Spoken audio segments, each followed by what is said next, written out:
ìran ọmọ àlè kan ò lè fọwọ́ lálẹ̀ fún ìran ọmọ kan mọ́ nílẹ̀ káàárọ̀ òjíire àti dìde ẹ ti tán róró nírù ojú gbogbo yín máa bó. Your program strangulates Friday prayer. Murik tells Olubadan Coronation Committee. The Coronation Planning Committee for the installation of the new Olubadan of Ibadan has released the program for the week-long celebration, but an Islamic human rights organization, the Muslim Rights Concern, Murik, has criticized the program for failing to make enough provision for the Friday Muslim prayer. The group alleged that the Coronation Planning Committee has kowtow to the whims of the state governor, who is in the habit of compelling Muslim communities to make their programs clash with the Muslim Friday prayers, but has never allowed one to take place on Sunday morning when it will clash with Christian worship in church. According to the group, the program for the week-long celebration of the coronation of the Olubadan-elect ex-governor for your state, Rasheed Adewolu Ladoja, has been released by the planning committee. According to the week-long program, it kicked off on Monday 22 September 2025 with a special... Ọ̀jọ̀gbọ́n Akíntọ́lá Murik wọ́n fi ọ̀rọ̀ ta pé ẹ̀yin tẹ́ ẹ jẹ́ ìgbìmọ̀ tó ṣètò bá ṣe fi ọba jẹ ọlọ́jọ́ Jímọ̀ tẹ́ ẹ fi sí ṣé káwọn ọmọ lọ kírun ni ṣé ẹ ti rí àtẹ̀lédè tí wọ́n fi síta lórúkọ Murik ọ̀jọ̀gbọ́n Akíntọ́lá. Àgbọ̀. Mo ṣe mọ̀ kí mùsùlùmí òdodo lẹ́yìn náà. Sórí gbogbo ìta ń sọ ọ̀rọ̀ lọ síwájú ìlú kí wọ́n ń sọ sọ̀ǹgbọ́n mi nígbà jẹ́ pé fanatics mo bẹ́ẹ̀ bèrè ló ń jọ wọ́n ti ń jẹ oyè nìbàdàn ìjọ wo wọ́n máa jẹ. Ọjọ́ Jímọ̀ náà la mọ̀. Ọjọ́ Jímọ̀ náà la máa jẹ àwọn bàbá wa jẹ ó ti wá dẹ̀sìn tá máa ṣẹ̀ṣẹ̀ pìtà kan fún. Àbí torí ní tó ṣẹlẹ̀ nígbà ọba Ọlákùlẹ́yìn kálukú wọn pẹ́ kí wọ́n tó dé láti. Ọwọ́ ìjọba gbogbo ẹ̀ wà tíjọba bá ti tètè dé tó bá ti fún kínní tó ti gbé ọ̀pá àṣẹ fún kínní pátákọ̀rẹ́ wọn parí ẹ̀ lágbo kan. Bóyá àǹtí ọ̀jọ̀gbọ́n Akíntọ́lá rí rèé. Ṣé ọ̀pẹ kínní? Kápẹ́bẹ náà rí nǹkan kan wí lù kápẹ́mi náà sọ nǹkan kan lù èmi tẹ̀mí kakó nìyẹn o. Ìjọ Jímọ̀ ni wọ́n ìjọba kò sì yẹ kó borí. Sáàsọ wọn níbi tá a bá dúró sí ṣé wọn ò mọ alẹ́sẹ̀ lẹ̀ ó bá wù mí máa dìde máa gba mọ́ṣáláṣí lọ. Ẹni tí mò ń wí yẹn o. Àgbọ̀yé. Ẹ má fọ̀tẹ̀ bá ń tọ́da jẹ́ kọ̀ọ̀kan gbogbo yẹn ọ̀kan yẹn. Bí n bá wà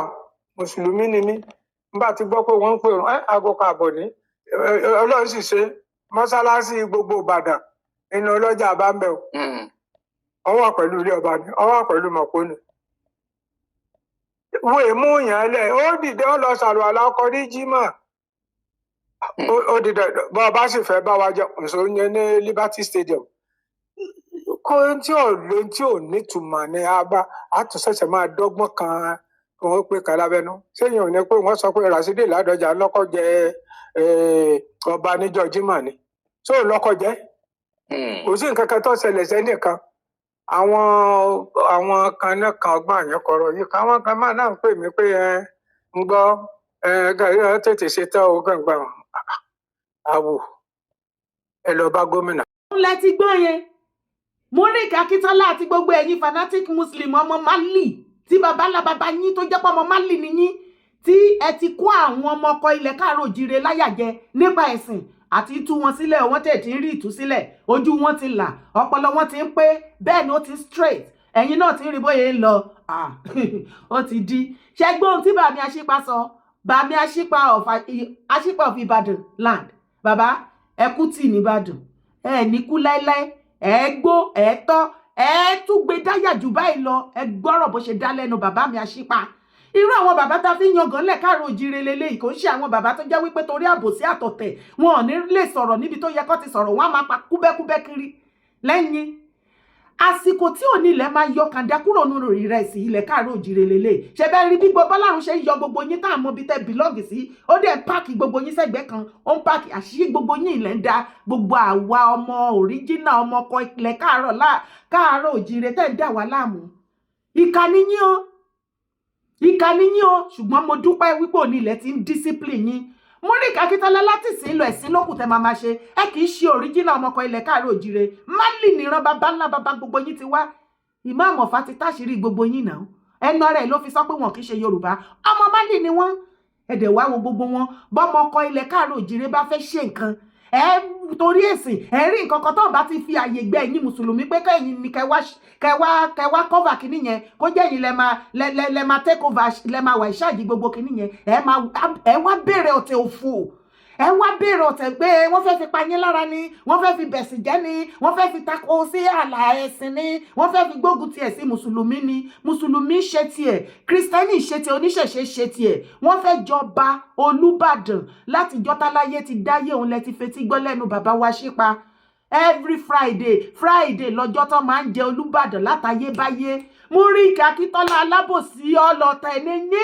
ọlọ̀tẹ̀ ní yín gbogbo ẹ̀yin mùsùlùmí olóríire ọmọkọ ilẹ̀ káàárọ̀ òjìrè ẹ yàgò fún bàbá yìí o ó fẹ́ dáná sun ilẹ̀ káàárọ̀ òjìrè ó wà lára àwọn tó fẹ́ kọ́ńkà ilẹ̀ káàárọ̀ òjìrè fún àwọn nọ́dánà àbó òmò ni.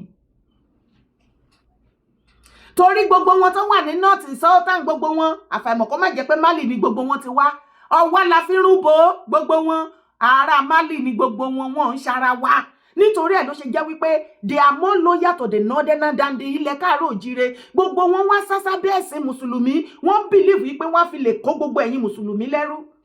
wọ́n lè kọ́ńkà ilẹ̀ káàárọ̀ òjìrè àwa di ẹrú lábẹ́ Málì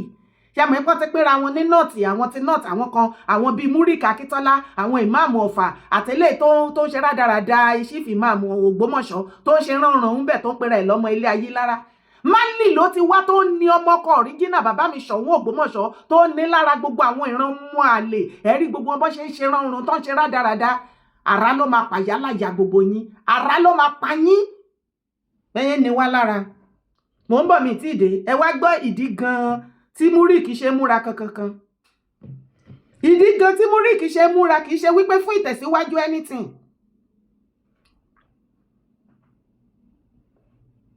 Only, however, the coronation per se is scheduled for Friday, 26 September 2025 by 9 a.m. We strongly object to the coronation fixed on Muslim day of worship, particularly because no special mention or provision was made in the program for any Juma prayer. Torí bàbá Ládọjà wọn ti bí àwọn kọ sínú pláànù program wọn yẹn wípé yóò bí àwọn ṣéìkì o special mùsùlùmí kan o ó ń bọ̀ wá katira o ló bọ̀ wá wé kíní lé wọn lórí àwọn náà fẹ́ wá fi wọ́n jẹ inú nǹkan tó ń bí wọn nìyẹn ṣe bẹ́ẹ̀ ti gbọ́ nǹkan tí bàbá Ṣípa sọ mùsùlùmí pọ́nbélé ni bàbá Ṣípa Ìbàdàn náà wọ́n ní ọ̀tẹ̀ ní Murik fẹ́ dálẹ̀ ogun ló fẹ́ dá sílẹ̀ àbòsí ló ń ṣe wọ́n láti yọ ọdún tó ti ń jẹ Olúbàdàn ẹ̀yin ọmọ Ìbàdàn ẹ̀ sọ̀rọ̀ náà ọmọ Ìbàdàn àjòrò sùn Ìbàdàn ni mo rẹ̀ ọ́ Ìbàdàn ni mo rẹ̀ ọ́ Ìbàdàn ni mo rẹ̀ ọ́ níbi coronation Ládọjà Ìbàdàn ni mo rẹ̀ ọ́ Ìbàdàn ni mo rẹ̀ ọ́ bẹ́ẹ̀ wá mi délé bẹ́ẹ̀ bá mi lé Ìbàdàn ni mo rẹ̀ ọ́ coronation yẹn máa wáyé ní 22 náà ti bẹ̀rẹ̀ kí ni coronation tó fi di prayer ọjọ́ Friday yín lọ́wọ́ irọ́ lè pa náà Murik Akíntọ́lá Murik Akíntọ́lá Murik Isaac Murik Akíntọ́lá bàbá ẹ̀ mẹ́ta ni mo pè yín tí ẹ̀ bá lọ so ọwọ́ kẹsọ kíní kan agbẹjẹmọ́wọ́ ẹ fẹ́ ṣe ẹ̀sìn ayérayé àbẹ́yìn ò tí ì rí pọ́nì ilẹ̀ tí ń bá ó ti ń nà yín gbogbo yín lẹ́gbàá ni rí Rasheed Ìwó ni ó lọ Canada kò sí fídíò tí ò ṣe tán ó ṣe títí díẹ̀ lókù kó bọ́ra sí òhò ó ń jó hip hop láàrin ọjà ó ṣàfẹ́ trending àárí rándanrandan ti kọjá ṣebí Olúwo yẹn òun ni bàbá Aláàfin tí wọ́n emulate tàbí tẹ fẹ́ dàbí titi wọn láéláé kẹ́yìn tó dé bèbí ti ṣẹ́jú àwa ti rí àṣírí gbogbo ẹ̀ wípé ẹ̀yin ọmọ ìran mọ́ àlè láti Málì tẹ́ ẹ ti pẹ́ nílẹ̀ bàbá wa adẹ̀mọ́ gbogbo yín Ọ̀yọ́ yẹn lẹkún sí, àwọn kan wà ní Kwara, àwọn kọ̀ọ̀kan tó kù káàkiri tẹ́ pé gbogbo yín a máa yọ yín bẹ ní yọ jìgá dànù. Gbogbo yín yẹn a ti mọ̀ yín, ẹ̀rí bó nílẹ̀ ṣe ń kó yín papọ̀, ó flush yín sẹ́gbẹ́ kan, ó flush yín sẹ́gbẹ́ kan, ní jẹ́tọ̀ ẹ̀mọ̀ kan tó ń bọ̀ fún yín nílẹ̀ káàárọ̀ òjìrè. Àwọn ọmọkọ ilẹ̀ káàárọ̀ òjìrè àtàwọn bàbá wa ti jí,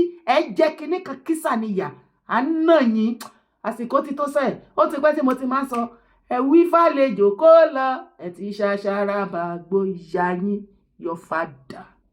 Bàmíládọjà, ride on, nothing do you. Ó dẹ̀ pé orí máa ta yín, try kẹ́ lọ bẹ́ sáwọn ọmọ Ìbàdàn, fọrùn rọ,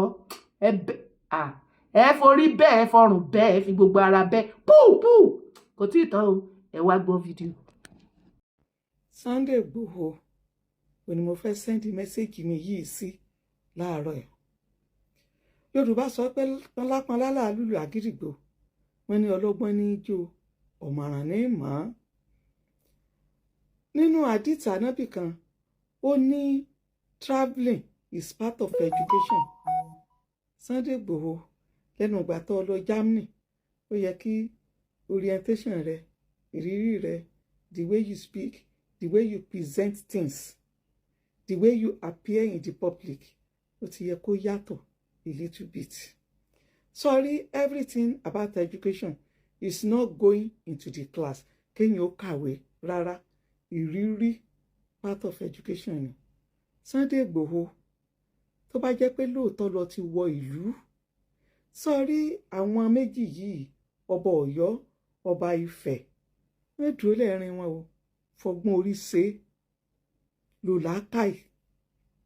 wọ́n sọ̀rọ̀ jù, jẹ́ kí orí kó yọ nínú ibi tí wọ́n kọ orúkọ rẹ sí, kí orí kó yọ kúrò níbẹ̀. Wọ́n dúró lẹ́rìn àwọn yìí o, wọ́n sì jẹ́ kí àwọn èèyàn kan tì ọ́. Káàkiri lórí Aláàfin ọ̀nà Aláàfin, ọmọ àwọn àgbàlagbà la wá. Kódà bàbá ńlá àti nígbà tí ń bọ̀ láti Mali tí wọ́n dé Borno, nígbà tí wọ́n fẹ́ délẹ̀ Yorùbá, Ọ̀yọ́ ni wọ́n dé sí. Ọ̀yọ́ yìí ìbẹ̀rẹ̀ àti gba pélé táǹkọ̀ ní ìrànwá lọ́fà. Ṣé gbọ́ nǹkan tí ìyá Mariam yìí sọ? Tó bá béèrè lọ́wọ́ ẹ̀ àti ọ̀pọ̀lọpọ̀ tí ọ̀rọ̀ òye bẹ́ẹ̀ máa rò wípé ó advice Ìgbòho ni lójú ti yín àbí? Rárá o, Fúlàní pọ́nbélé ni bó ṣe wà yẹn. Gbàgbé Yorùbá ẹnu ẹ̀, kì í ṣe ìran káàárọ̀ òjíire kò bá wa tán. Ẹ̀yin ọmọ ìran káàárọ̀ òjíire original, ẹ jẹ́ ká dúró lórí ọwọ́ wa. Mo ti pariwo fún yín láti bí ọjọ́ mẹ́ta pé ẹ jẹ́ agbọ́mọ tinú wa lásìkò tá wà yìí o. Ẹ jẹ́ àjọmọ̀ nǹkan tá ń ṣe o. Tí onílẹ̀ bá ń gbèjà wájà tó ń yọ kàńdá kúrò láàárín ìrẹsì wa, tó ń jẹ́ ká dá àwọn ọmọ àlè àárín wa, àwọn ọmọ àti gbódégbò àti jùdéjù, àwọn ọmọ ìrankíran tí wọ́n sásá bẹ́ẹ̀ sí mùsùlùmí, tí wọ́n da omi àlàáfíà ilẹ̀ káàárọ̀ òjíire rú, tí Ọlọ́run bá ń jẹ́ ká mọ̀ wọ́n tá ń dá wọn mọ̀, tí wọ́n tún fẹnu ara wọn tí onílẹ̀ kó sí wọn nínú tó fẹnu ara wọn sọ wípé wọn kì í ṣe ọmọ Yorùbá, wọn ń ṣọmọ káàárọ̀ òjíire, ìran Málì náà ti wá. Ẹ má jẹ́ àtún fàbùsí ká máa fọwọ́ ara wa ṣera wa o. Kì í ṣe pé ká tún lọ máa sọ pé fún wọn onílẹ̀ ń ṣiṣẹ́, má tún fọwọ́ ara ẹ máa da iṣẹ́ yẹn rú o kó má bàa rí ìbínú onílẹ̀ torí apá ẹ̀ pọ̀ mọ́ wọn. Ọ̀rọ̀ ń yé yín bọ̀rọ̀. Ìyá Mariam yìí kò ṣe pé wọ́n advice Ìgbòho.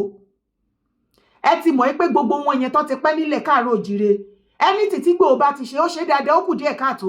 wọn á gbẹnu ní ìgbékúgbè nítorí wípé ìran Fúlàní tó ń pa wá tọ́mọdé yẹmọ ní kó stop láti máa pa wá. Kò sí nǹkan míì tí gbogbo wọn ṣe tó ṣe dìde ọ̀tẹ̀, tó ṣe dìde ogun mọ́ bí ìyá Kìsẹ́tì. Exactly ni ìyá Mariam yìí àtọkọ ẹ̀ àti gbogbo ọmọ ẹ̀ àtọ̀ fúnra lára ẹ̀ 1000% Fúlàní ni wọ́n. Irú wọn náà dẹ̀ máa ń gbàbọ̀dẹ̀ fún ilẹ̀ káàárọ̀ òjíire. Gbogbo wọn yẹn wọ́n pọ̀ ní Ọ̀fà, wọ́n pọ̀ ní Kwara, wọ́n pọ̀ lọ́yọ̀ọ́. As a matter of fact, ọ̀tọ̀yọ́ yẹn ó tẹ̀ ti wá dájú. Ẹ̀yin gan, thank you jàre gbogbo yín. Ọwọ́ la fi rúbọ olórí ọmọ àlebẹ̀ wá, ọwọ́ la fi rúbọ. Ó tẹ̀ ti ṣẹlẹ̀ báyìí. Owó ilẹ̀ tó gbà lọ́wọ́ àwọn gúrùpù some years back tó ló fẹ́ bá wọn gbogbo wọn ló ní kó dáwọ́ ilẹ̀ pé ó máa ra ilẹ̀ fún gbogbo wọn. Mo ní trace inú kéèsì ṣó mọ̀ pé some years back ló ti gbógun tì mí àsìkò tí mo ráyè tiẹ̀ ní. Ṣó mọ̀ wípé gbogbo ilẹ̀ lọ́wọ́ gbogbo group member gbogbo ẹ̀ ló wà lọ́wọ́ mi tó ló fẹ́ bá wọn ra ilẹ̀. Yo ọ̀yá wá bẹ̀rẹ̀ sí ní lọ allocate ilẹ̀ fún wọn torí gbogbo information yẹn wà lọ́wọ́ tèmi ayé ẹ máa bàjẹ́ sọ́wọ́ mi gan àwọn everybody wọ́n fẹ́ gba ilẹ̀ wọn bó bá rí ilẹ̀ fún wọn lọ fún wọn ní owó wọn padà olè ara olè tó jà nínú movement nìyẹn mo ní ó ní jẹ́ tán mo ní ìwọ la máa fi palẹ̀ ọ̀rọ̀ tó wà lẹ̀ ìwọ la máa fi kó fẹ́ ìṣó ó ṣí èrè ni à jẹ́ kó yé wípé ò ní wèrè lásán tíntín ní táṣọ tó wà lórí ẹ̀dángbana ṣókò ló wà lórí wa àwa òkè ọpọlọ ẹ tó ti ṣí èrè dànù yẹn abẹ́ straighten ẹ̀ gbogbo yín ìran ọmọ Málì Imam Ọ̀fà ṣe rí léyìí tó wà ní Ògbómọ̀ṣọ́ tó ń da bàbá Gandhi láàmú Chief Imam ọmọ Málì ní gbogbo wọn ń ṣọmọ ìran káàrọ̀ òjìrè ǹjẹ́ ó yẹ ká yí lára àwọn fámílì ayé lára káwọn náà kan gbàbọ̀dé yẹn rándanrandan ìyá yìí ó wá ń sọ fún ọmọ Adéyẹmọ ìwọ̀n advice wípé ó ti pẹ́ ẹnu ìgbà tó ti wá sí Germany náà ó yẹ kí utterance ẹ ti ṣe ó yẹ kó ti máa gbé kalẹ̀ ọ̀rọ̀ kó padà sẹ́nu yín ẹnu yín wọ̀ nínú ìgbẹ́ ta ló tẹnu ajá yín bọmí Mama Mariam ìgbà tó mọ̀ pé good no advice kí ló dé tó lè lọ ṣe family meeting pẹ̀lú àwọn Fúlàní terrorist family yín tó ń pa àwọn innocent citizen nínú Nàìjíríà family yín Fúlàní ẹ̀yin ọmọ ìran Fúlàní ẹ̀yin ọmọ ìran Málì gbogbo wọn yẹn pátápátá orí wọn àwọn ṣéìkì òfò online àwọn fanatic àwọn sẹ́ẹ̀tì akéwùjẹlẹ́dẹ̀ gbogbo wọn Málì ni gbogbo wọn ti wá wọn kì í ṣọmọ káàárọ̀ òjíire àṣírí gbogbo yín ti tú àṣẹyìn lẹ ń da ilẹ̀ káàárọ̀ òjíire rú láti yọdún yìí ara pa gbogbo yín rand. ní ìjọ́kíjọ́ Mama Mariam ẹ bá mi ṣe fídíò ìkọ́jú ọ̀dọ̀ ìdára lórúkọ tèmi ìjọ́kíjọ́ tí ọ̀rọ̀ bá ṣẹlẹ̀ tó bá ti ṣe fídíò fún Ìgbòho ẹ máa bá mi ṣe sọ́dọ̀ mi ara ṣe tó fẹ́ já hàn yín á là yín sí méjì tí àbá ti bá yí ọ̀pọ̀lọpọ̀ yín inú jẹ́ ká fi yín pàrokò fáwọn tó gbéṣẹ́ fún yín ẹ máa rò péré là ń bá yín ṣe onílẹ̀ á discipline àwọn àgbà fìyà ẹ̀wọ̀ wa àfi jẹ yín. Mama Mariam ẹ wá ǹjẹ́ ẹ mọ iye ọdún tí ọmọ Adéyẹmọ ti ń travel nínú ayé èjì wo lẹ́rọ ipò ọmọ Adéyẹmọ ti ń travel ẹ rò wípé ẹnu ìgbà tó ṣe kúrò ní Kútọ́nù lọmọ Adéyẹmọ wá ẹ máa wo àwọn dìde rìn ìgbà tó jẹ́ pé fámìlì yín kò ń kúrò lára yín bẹ́ẹ̀ báwọn kẹ́pẹ́ tó láàrin àwọn ọmọ aládé ìwà Fúlàní ẹranko inú igbó yẹn ó sì wà lára yín ẹ ń yé wùwà ẹranko for you láti máa advice Ìgbòho pé ẹni ìgbà tó dé ṣé mo yí ọdún tọ́mọ Adéyẹmọ ti ń travel kò sí country tó wà láyé tọ́mọ Adéyẹmọ ò tí ì lọ ṣé gbogbo bó ṣe ń ṣe business ẹ̀ káàkiri ẹ̀yin lẹ́ẹ̀ bá translate ọ̀rọ̀ fún àwọn òyìnbó torí ẹ̀ sọ̀rọ̀ education ìwé mélòó lẹ́ka àbẹ́yìn orí náà bó ṣe ń halẹ̀ mọ́ bọ̀bọ̀ kan online gbọ́kọ́ lọ gbé píṣọ̀ ọkọ òun àtàwọn ọmọ àṣírí yín ti tú Fúlàní lọ́kọ ẹ̀ ṣebí fámìlì yín ṣèbọ́mọ ẹ ló gbé jáde ó ní àti bàbá òun àtàwọn àti ẹ̀yin wípé Fúlàní family ní gbogbo yín ọ́bì ẹ̀yin ọmọ yìí káàrọ̀ òjìrè tẹ́ máa lọ́n forí sábẹ́ wọn ẹ pè lẹ́kú ègbé ẹ kú àbòsí àtọ̀tẹ̀ ọ̀tẹ̀ tẹ̀yìn rí mi mọbi tí ọmọ ìran ọmọ aládé á lọ máa forí sábẹ́ ọmọ ìran ajífìtọ̀ màálù wẹnu ajímùtọ̀ màálù ajífìtọ̀ màálù wẹrí irú yín ò yọ láwùjọ Mama Mariam mi ìdẹ̀rí yín báwí o ìgbà tó jẹ́ pé kékeré yín ìgbà bára lẹ́ ń gbé kiri ẹ wá dọjọ́ alẹ́ social media sọ mí doge òun ni gbogbo yín ṣe máa ń ṣe bí olóbùkú online tẹ́ ń fàgbàlagbà ọjọ́ alẹ́ yín tẹ́ fi ráre ń bẹ̀ kò wá sí ọ̀rọ̀ lọ́rọ̀ tó bá ṣẹlẹ̀ online ẹ máa yọ ṣùtì ètè sí ẹ lójútì ẹ lọ́pọlọ ẹ láǹkúrí fẹ́ wá advice Ìgbòho ká má jẹ́ kán ti pa gbogbo yín tẹ́tí ẹ̀ máa sọ pé wọ́n ti Ìgbòho pa orí gbogbo yín ti burú àtọkùnrin àtobìnrin yín orí yín ti yí so Ìgbòho wá jẹ́ ọmọ àgbékọ́rùn roko tí wọ́n máa tì ajẹ́kàn ti òun èèyàn ọ̀dẹ̀ yá mọ̀ pé yìnlẹ̀ ń bá rìnrìn àjò ayé ẹ̀ láti kékeré Ìgbòho ti ń jẹ́ Ìgbòho tipẹ́tipẹ́ tó o bá gbọ́ kọ́pọ̀ létí at least wàá gbọ́ ti Ifẹ̀ àti Mọdákẹ́kẹ́ Ìgbòho ti ń dún látọdún tó ti pẹ́ ó dún yóò sì dún dọjọ́ alẹ́ ni ohun yìí kẹ nírú ẹ̀ lọ́mọ Ọlọ́run ò fi ta yín lọ́rẹ àwọn tó fi ta lọ́rẹ wọ́n tanù àwa tó kù ti gbà á kọ́rọ́fọ́lọ́yọ́ wà ẹ̀ ní glory mọ́ alẹ́ pẹ̀pẹ̀ ọ̀tẹ̀ yín padà kọjú sí yín ẹ ní jẹ́ tán ẹ fọmọ Adéyẹmọ lọ́rùn sílẹ̀ kò rí ti yín rò Ìgbòho kì í ṣe gbé ọkọ ẹ Mama Mariam nínú education nínú utterance nínú àgbékalẹ̀ ọ̀rọ̀ nínú ìwà nínú ìṣe in everything nínú ayé ọkọ tó gbé ẹ sílé Mama Mariam kò lè dúró lẹ́gbẹ̀ẹ́ ọmọ Adéyẹmọ a máa kúrò a máa ga ni kọ́ máa sọ pé ìwọ lásánlásán ajá jẹnu ìyá Mariam ẹnu ẹ wọ̀ nínú ìgbẹ́ ẹ̀yin ìran ọmọ àlè burúkú yìí àti igi bojú ìyáláyà yín ẹ̀yin ọmọ ìran Fúlàní ẹ fẹ́ máa gbẹ́nu nígbèkúgbè ṣọmọdé yẹn jẹ́ gẹ́gẹ́ bí Gumi ni ṣó jẹ́ gẹ́gẹ́ bí Gumi àbó jẹ́ gẹ́gẹ́ bí fámìlì yín tẹ́rọ́rìsì Fúlàní tó ń pa àwọn èèyàn káàkiri ẹ̀yin ọmọ ẹranko wọ̀nyí aláìníran ẹbẹ ráyè wọn àṣírí wọn ti tú Málì gbogbo wọn ti wá ẹbẹ rí bàmí Ọ̀nìrìṣà ọmọ ọkọ tàṣe áàjì ti wà nìyẹn àdúrà ń gbà ń bẹ orúkọ tèmi ò yí padà Ìyèdára Kòwé mò ń jẹ́ bá mi share ètò yìí má sì gbàgbé láti bá mi subscribe bye for now.